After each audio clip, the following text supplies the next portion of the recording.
Hi, I'm Daniel Gold, and welcome to the Gold Standard Leadership Lab. By day, I'm a partner at a leading advisory firm where I draw upon my background as an attorney to help my clients succeed. This podcast, though, is my personal project, completely separate and apart from my day job, but reflects the same passion that I exhibit everywhere for teaching, mentoring, and helping others succeed through simple, impactful lessons. It is my hope that you'll walk away with practical takeaways to help you on your leadership journey. Thanks for being a part of this community, for joining me in the Leadership Lab. Let's get started. There's one thing we have talked a lot about on the Gold Standard Leadership Lab. The development of great leaders often advances through the smallest moments. Moments such as pausing before answering a question, asking a more meaningful and insightful question of a team member, or shifting from reactive mode to being fully present in the moment and actively listening. These moments impact how you show up, make your team feel appreciated and valued, strengthen trust and connection, which ultimately shapes culture and how people experience you. The challenge is these moments are so easy to miss. The workday moves fast. Conversations between 30-minute video conferencing calls are a blur.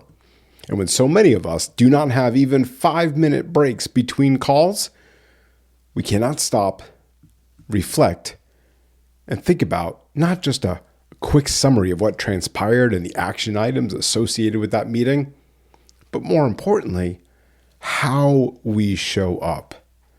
With so many back-to-back meetings, our memory from one call simply fades.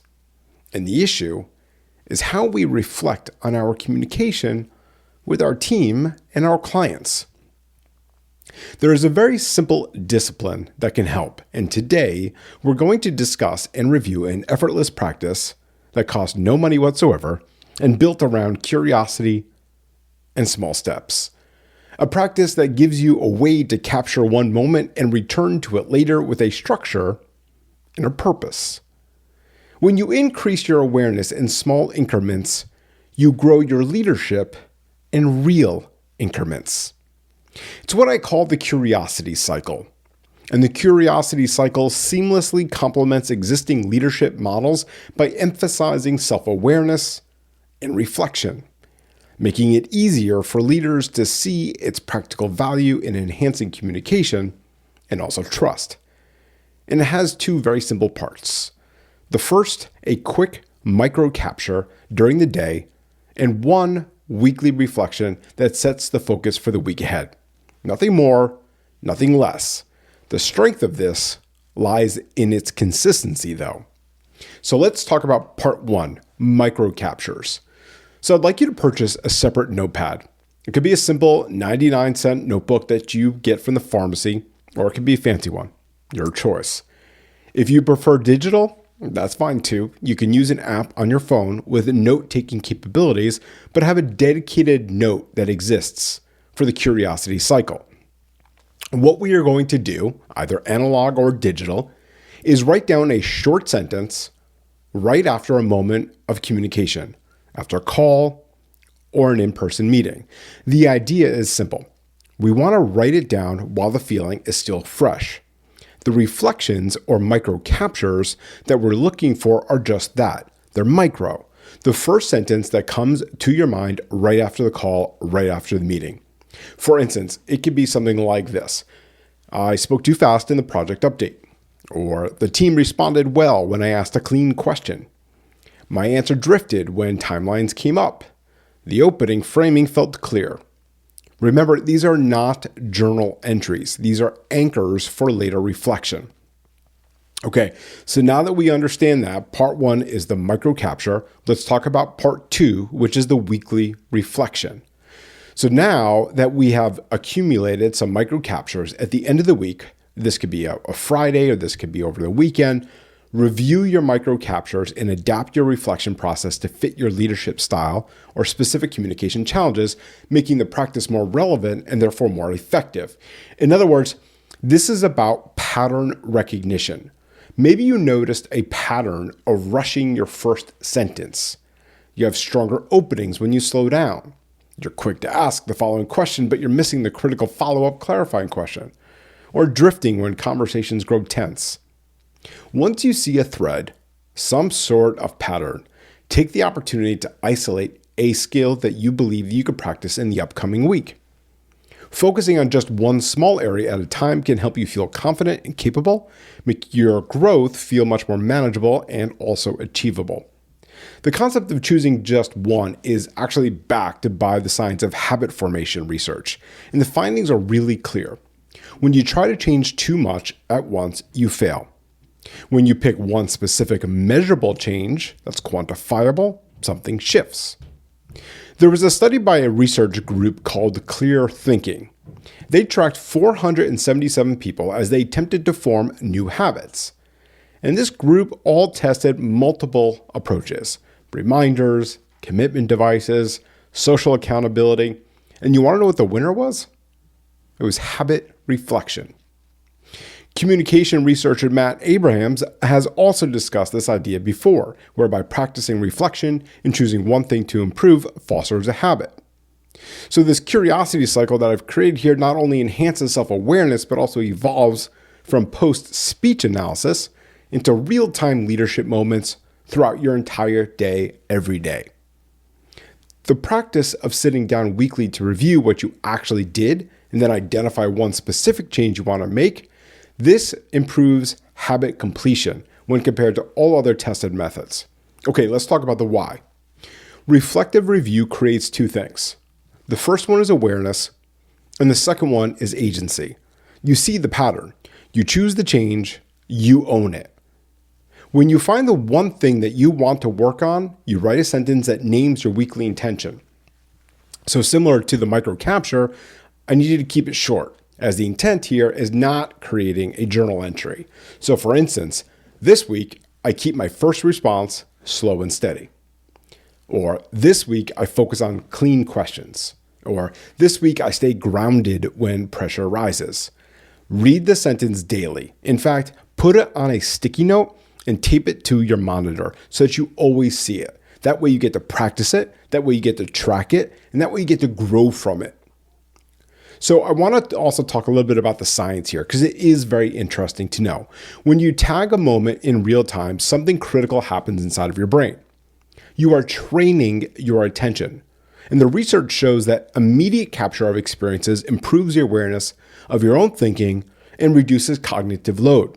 So over time, your brain learns what to look for and you become alert to the specific moments that actually matter. This is a process called metacognition. Metacognition is the ability to think about your own thinking. It's highly measurable, highly quantifiable. How? Because leaders with high metacognitive awareness make sharper decisions and communicate more adaptively. They notice the patterns that other leaders miss. They can adjust how they are communicating during a conversation in real time by being self-aware. They identify problems right then, not months later in a performance review or a 360 review. Okay, so the reason why this works at a neural level is that metacognition interrupts the autopilot when you pause and you name something as it happens. So when you take a moment to shift from the unconscious reaction to the conscious choice, you're literally rewiring your brain to train the prefrontal cortex to monitor itself. And over time, that monitoring actually becomes second nature.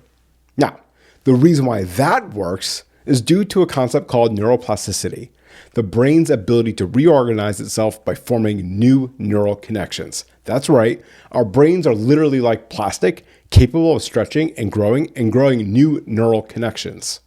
When you train yourself to catch small shifts in real time, you increase the number of neural connections. That then boosts your mental capacity to adjust during conversations. And I'm telling you, leaders who practice regular metacognitive awareness are both better communicators and they're also better decision makers. And at a fundamental level, when you do this, you're quite literally noticing yourself in real time and becoming curious enough to grow as a human. Now, there are 5 things that are happening when you implement this practice. The first, as we just talked about, is the metacognitive awareness. You notice patterns as they occur, not weeks later. The real-time awareness is the foundation for creating meaningful changes. Now, second, it's about training your brain to recognize patterns better. And research shows that pattern recognition across multiple observations is far more potent for driving behavioral change than isolated feedback will ever be. Third, you start practicing intentionality. This is really important. So just like we say, hope is not a strategy in sales, so too is saying, well, I'll just communicate better. When we act with intention and slowing my first response to a 10-second pause as a practice, or take 3 breaths before starting a call, those are all about what separates people who hope to change from people who are self-aware enough to actually do something about it and do the work. Now, fourth, this is also about choosing accountability, but doing so with honesty and care. No manager is watching. These are the quiet moments. You are in an honest conversation with yourself, no one else, about what you saw and what you want to actually change. This creates intrinsic motivation, which is the strongest driver of sustained behavioral change. Now, finally, this approach is akin to one of my favorite productivity methodologies called Kaizen. Kaizen is a Japanese manufacturing philosophy built on a single idea, which is small, consistent improvements compound into extraordinary results. 1% per week doesn't feel like much, but over a year, that's right, that's a 52% improvement in capability. Now, over 5 years, you become a fundamentally different communicator. We can't expect transformation overnight. It simply doesn't happen. But I'm telling you, a 1% improvement each week compounds over time, making you, your team, and your client all better for it. It's a simple start. And I encourage you to grab that notebook or your phone's note-taking app and start leveraging the curiosity cycle today. And remember, capture just one moment from today, or maybe there's more than one. Just write down one sentence and you'll turn back to it at the end of the week. Then on Friday, after work, read what you wrote and pick one skill. Write that skill down in one sentence and then deploy that practice and watch what happens. Because leaders who grow and excel are the ones who stay curious, not in theory, but in practice. They want to know themselves. They want to understand their impact. They want to speak with clarity and listen with presence. And they want to make progress through small steps that compound over time toward meaningful change.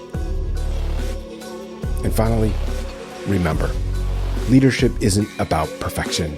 It is about progress. Take this lesson, put it into action, and continue setting the gold standard in your own life and at work. See you all next time.